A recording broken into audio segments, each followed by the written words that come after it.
day, a traveler was passing through a village. Hard times were people were not particularly warm and hospitable to strangers or each other for that matter.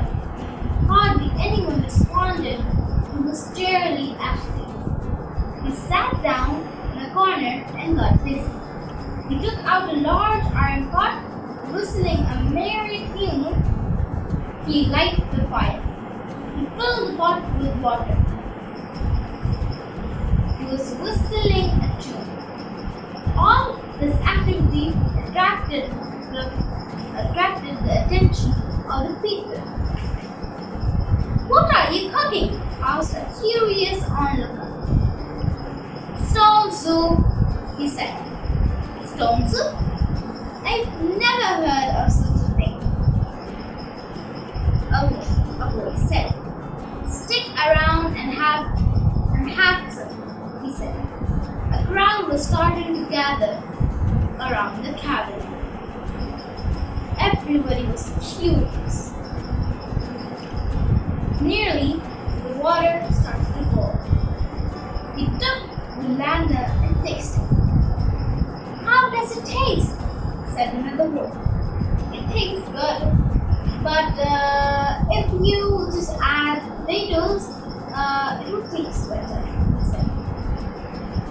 "I have some potatoes," a voice said. She took the potatoes and offered to the traveler. The traveler thanked the woman and added them in the soup. And then took a sip. He declared it was the best soup ever. But if ever anyone could get him carrots. "I think I have some carrots," said a man who was watching all the whole thing. He ran home and quickly came back with a handful of carrots and handed over to the traveler. The traveler continued to stare. He smacked his lips and declared it was the best ever. But would he add something that tastes better? This ingredient or that? Cries of, "I have leftover meat! I have some onions! I have some pepper!" ran through the crowd.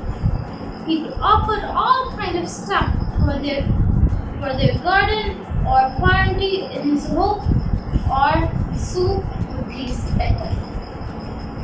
In the meantime, the waiting crowd sat down. Everybody was waiting for the delicious soup. Finally, when soup was ready, the traveler landed generous serving of it into the bowls and handed them around. Everyone thanked the traveler for the marvelous stone soup and asked for the secret. The traveler revealed them that there was no ingredient that tastes better, but all the ingredients of everyone contributed. He added in life. As in the case of soup, if everyone fixed a little something, a wondrous thing will come out of such an undertaking. The villagers thanked the traveler again of the words of his wisdom. From now on, everybody was kinder, everybody was helpful for each other.